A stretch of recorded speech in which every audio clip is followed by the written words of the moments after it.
Welcome back to Turning Hard Times into Good Times. I am your host, Jay Taylor, and I'm really pleased to have with me once again Ellen Brown. Ellen's been with us a number of times, so I'm not going to read through her lengthy bio, but just to tell you that she is an author, attorney, speaker, and activist, and she's an activist, I think, for some very just causes. Ellen and I don't necessarily agree on everything and some of the on the monetary front, but I do agree with her goals of social justice and honesty in the banking system and in government, and she is a tireless activist in that regard. She writes prolifically. You need to go to ellenbrown.com, to learn more about Ellen and keep up with her work. She's been involved in the past in abuses in the medical system. She's written a book called Forbidden Medicine, and I guess the book that probably brought me to Ellen and it brought Ellen to the show is Web of Debt, about the Federal Reserve and the money trust and how that is being used basically to siphon off wealth from the people that create it. I like to say the miners, the manufacturers, the farmers, the inventors, the people that really do things for us are not getting their fair share. And I think much of what's going on in the political climate these days with Bernie Sanders as well as Donald Trump have much to do with the sense of injustice that's going on. And of course, we want to do is find the right answers, but Ellen certainly starts by pointing out, provides a basis for understanding what's going on. And so thanks for joining me again. Ellen, it's always good to have you with me. Thanks, Jay. It's always good to talk to you. And I don't know if you were starting to say something as we went on the show. I don't know if it's something you'd care to pass along to the general public, or was something that you wanted to tell me. If it's something you'd like to share, go ahead. Oh, well, it wasn't a shareable, but you were saying about that we disagreed on some things. But it seems to me that we're at the point in history where everybody's coming together, and so we're merging on the things we agree on because we need a movement. I mean, we need to change the system, and yeah, absolutely. We set the numbers. The 99% obviously outnumber the 1%, but we have to get together. But they have all the money. Yeah. That's what we're up against. But I absolutely agree with you, and I think that even though your system, the banking system that you'd like to see, while I may prefer, I guess maybe the main difference would be a gold-backed system, but I agree with you that constitutionally, I think you're right on the money in terms of the way it's supposed to be. It's not supposed to be an outside banking. It's not supposed to be an independent private sector banking banker to the country. So anyway, I'd like to talk to you today about some of your most recent article that you've written having to do with Qaddafi's demise and Hillary Clinton's emails. During October 2011, Hillary Clinton was praised for the killing of Qaddafi. The media referred to it as a victory lap, and a jubilant Hillary Clinton was quoted as saying, "We came, we saw, we died." What were the reasons Americans have been led to believe the killing of Qaddafi was a good thing? What was so wonderful and just about getting rid of Qaddafi? I mean, we know there was that airliner that went down, but what was that the real reason? Well, the immediate reason was he was supposedly ordering the mass murder and rape of his own people. And so we were supposedly going in there for humanitarian reasons to save the people from this mad dictator.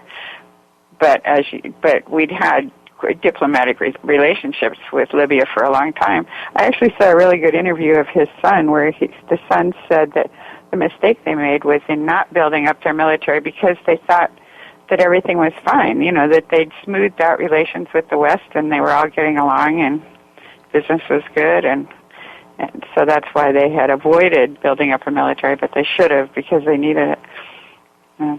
They needed some defense. They thought they were, I guess the fox guarding the chicken coop was acting very, very kind to the chickens. They didn't really understand that there might be that fox might get hungry or whatever. But in any event, yeah, for various reasons. But anyway, yeah. Can you? Yeah. So, all right. So, can you describe for us what life was like for the Libyans after Qaddafi was killed. I mean, I'm reading it. It looked like it's just sheer hell over there. The way it seems from what even our mainstream media is talking about. I mean, it seems to be no functioning government at all. It just seems to be utter chaos. Right. They've got two governments so it's basically a civil war, and they've got masses of immigrants that are leaving the country, and that's part of the immigrant problem in Europe. And then they have actually a genocide going on with black Africans who are being labeled terrorists, but in fact they were the guest workers that came in. In fact, I saw a little thing where the symbol of these alleged terrorists is this hat, which is actually the helmet that a construction worker wears, because that's who they were. They were the construction workers. But for some reason, there's this prejudice against black Africans as opposed to, I'm not sure what you'd call the Libyans, but but there's literal, thousands of them are just being wiped out, and they're all these young people are in prison, and there's no recourse. There's no trial. There's lots of killings, lots of kidnappings.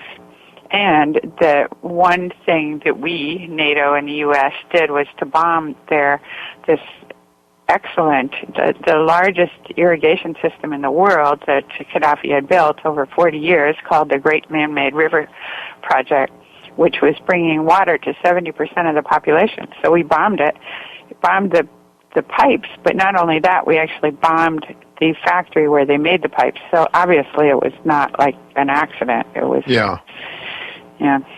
That's aren't we such wonderful people? We do those things too. But there must, if this guy was raping his own people, but this seems to me, Ellen, something we've heard before. This movie we've seen before. Syria was the latest one. We had Iraq, supposedly Saddam. We always hear the same thing. Now, maybe it's true. I don't know. But we always hear the same thing about how some evil dictator, when we decide to go against him, some evil dictator is suddenly we become concerned about his people, and then we go in and bomb the whole country, and kill a whole bunch more, I guess, to try to get rid of one guy that's supposedly responsible for all the evils in the country. Yeah, we should be able to send our brilliant CIA in to just get the one guy. I mean, it should be a crime as opposed to a war.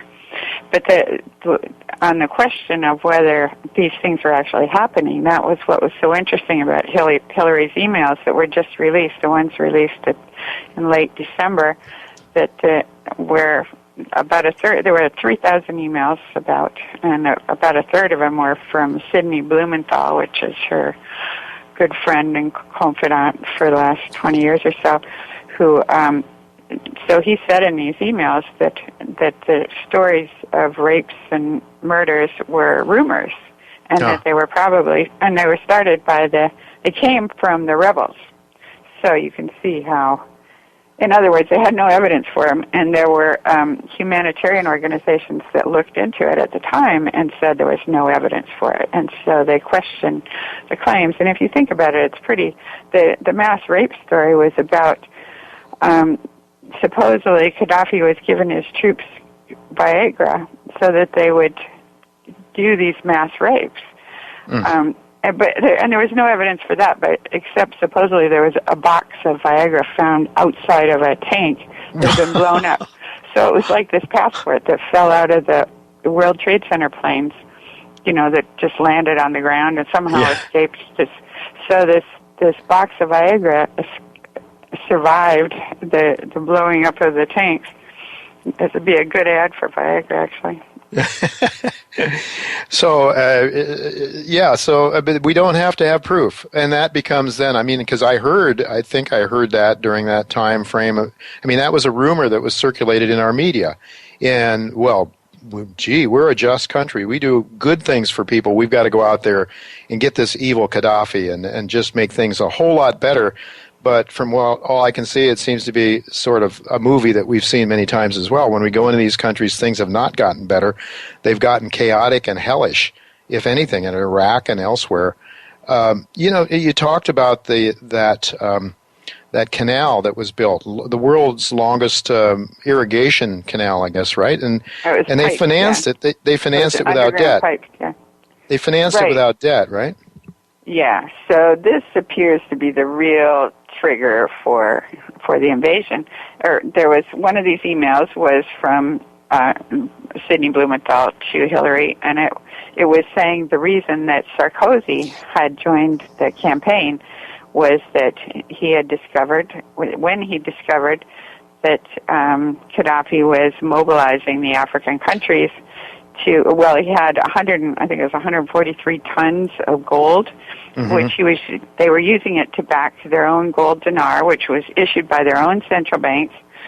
And the plan was to have all of Africa use only these gold dinars, so it'd be a Pan-African currency, and it's basically a United States of Africa. And this plan was supposed to go into effect in 2023. There were 53 countries that had met several times on this, and they were attempting to establish monetary and economic sovereignty from the West. So, right.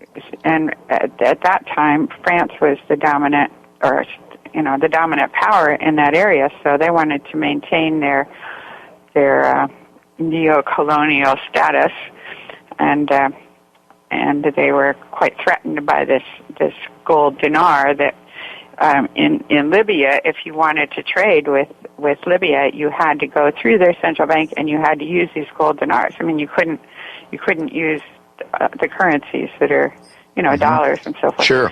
Yeah. So this would, if the whole continent were mobilized to do the same thing Libya did, which is have their own banking system. You were talking about how your thinking ideas and mine were a bit different, where you would have a gold-backed currency, but their Qaddafi did a combination of both our ideas, where he had a central bank that was totally publicly owned, which issued the national currency, which issued credit interest-free for themselves. In other words, they used their own bank to fund this amazing irrigation system, which cost $33 billion. And they were completely economically self-sufficient. And with that, they had free medical care, free education. They were working on free housing for all. They hadn't actually pulled that off yet. But so they had many perks. Life was, of course, there are always people who complain, and I've researched it a lot because I don't want to come out. I mean, I want to make sure I see all sides, and there are certainly people who are dissatisfied with how things are going. But life was clearly much better before we went in than it is now. And so if we went in for humanitarian purposes, then it was a disaster. But if we went in to kill this gold dinar idea and this Pan-African currency and economic union, then we succeeded. Yeah, it was a huge success, I would imagine, because I mean, Qaddafi was the leader of that whole thing, and I'm sure sometime along the way, someone else will probably rise up again and seek to go back to a gold-backed currency, because that's what people have been doing for thousands of years. They've been using gold and silver as money. But yes, I think that's you're right. He's doing both what you agree to and what I agree to. I mean, our Constitution in the United States requires the Congress, not the Congress, to be in charge of the monetary system. So at least if we went back to that, I think that would be a plus. And William Engdahl, who I know has written a lot about, his view is that both Lincoln and Kennedy, who both seem to have gone against the Federal Reserve, and in the case of Lincoln, the money interest between the private money interest between London and New York, that both of those presidents met their early demise because they dared to take on the monetary lords, the gods of money, as Engdahl calls them. So very interesting. And I know we've had John Perkins on this show, who was quite convinced that one of the main reasons that we went to war against Saddam in Iraq was because he dared to require payment of his oil for his oil in euros instead of dollars. I don't know if that's really as proven as clear as it is with Hillary's emails. So Hillary's emails, I mean, the press, of course, hasn't picked up on this at all, have they? No, not on those. The email thing is all about that they were illegally released from, they're done through her personal server. Yes. But to me, that's I'm glad about that because then that gave us a chance to see her emails. But what's really interesting is what's in them, and they haven't really. You see it in the alternative media, lots of stuff. Yes. That's come out, but the regular media hasn't picked it up that I know of. Yeah, it's not surprising that the regular media, being who they are owned by, I suppose. Yeah, controlled. Right. Well, we have free speech here, though, Ellen, and I guess we do as long as we're not too important. I don't know. It seems you're pretty important. Your books have sold a lot, and thank God you're getting those ideas out to people. I think it's very, very important for people to understand what's really going on as opposed to the propaganda. It's just like this whole idea about the reason we went to war in Libya. We are such a compassionate nation that we care so much about. I suppose that most Americans do care about that, and that's why that propaganda works, I suppose. But if the real underlying reason is something else, then we end up making things so much worse.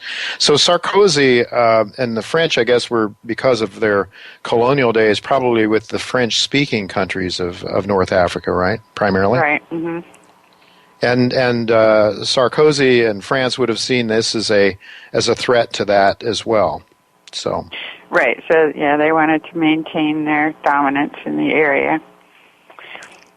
But you go ahead. Sarkozy had said he saw Libya as a threat to the financial security of the world, which it seems like an exaggeration if we're only talking about one little country that. So even if he's terrorizing his own people, that does not threaten the financial security of the world. So clearly it was about something else. Well, it's interesting, though, that the IMF and World Bank forbid the use of countries using gold as money. They don't allow that. I guess and I suppose maybe Qaddafi was at the place where he didn't need to borrow any longer from the IMF, and so maybe he just told him to take a hike and decided to go off and do his own thing. I don't know, but I know that is that right? Well, that's how they capture those countries, particularly in Africa, is to get them in debt to the IMF. So that was another thing. Libya refused to go. They weren't in debt. They weren't in debt to the West or to Western banks or to the IMF. And the thing about the IMF, if you're in debt to a regular bank and you can't pay, you just default. But if you're in debt to the IMF, you have to agree to all these conditions, including selling off your public assets to, big private moneyed interests, selling off your banks, et cetera, privatizing your banks so they can be sold off. So, so Libya just didn't agree to any of that because they weren't in debt. Well, it seems to me that maybe what they're really afraid of, and this is maybe I'm editorializing a bit, Ellen, in an area that you might not agree with me, but one of the reasons they might really be concerned and make a statement like that is that, in fact, an honest-based monetary system, look how well he did in his country without debt. Think about it. Look how well he did without Qaddafi did in his country without debt. You have an honest monetary system, as Ron Paul always said. Let's not make it mandatory. People use gold. Let's just let the free markets decide if people want to use gold to exchange as a money and use it as a medium of exchange. Let them be free to do it. But the central banks, of course, don't want that kind of competition, I would say. Yeah. And if the go ahead. And the gold-backed dinar was still a paper currency. Yeah. Which, so it's just, you could trade it in for gold, in theory.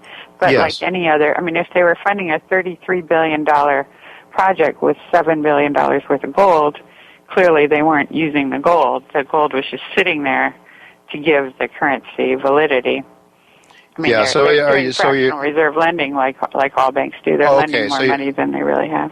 Okay, so you're suggesting that they did have fractional reserve banking. It wasn't as if it was a one-for-one relationship then. You're saying that was I haven't really looked into it. No, I'll do the arithmetic when we finish here, but 143 tons of gold, see what that's worth. But you would have to look at that relative to the amount of money that they had in circulation, all that. I don't know if I have that information, but it's an interesting concept. I know this is one of the ideas that you have and why you don't like gold to be backing a currency, because you don't want to have the restrictions in terms of the the fractional reserve banking?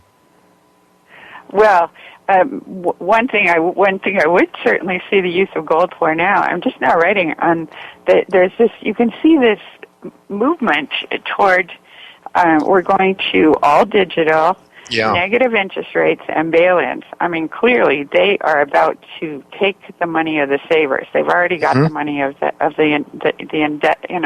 debtors.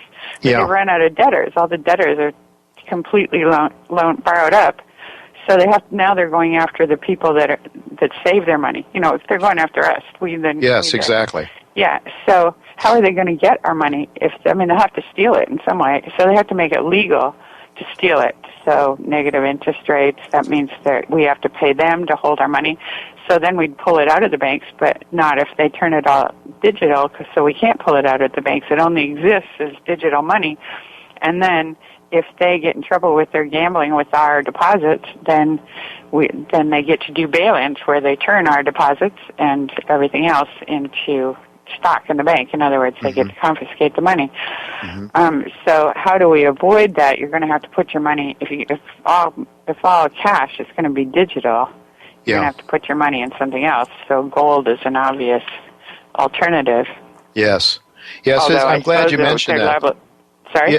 I'm glad you mentioned that, actually, because we've had on our show a company named BitGold, and Roy Sabag, James Turk was behind it, and actually that allows you to take, they're going to allow you to buy stuff with your credit cards or with your bank accounts, and so you take your bank account and buy BitGold. You actually buy the gold, and then you can transfer it back to a bank, or you can whether you can use a credit card, a prepaid debit card, essentially a MasterCard, which I've used.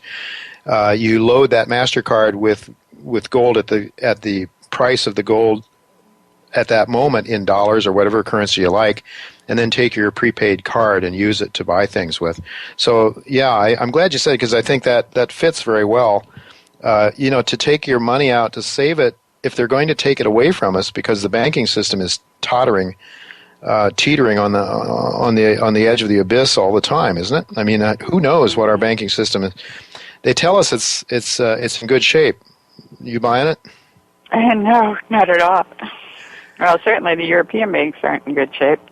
I think ours are in good shape because everything's manipulated, so they can manipulate it up.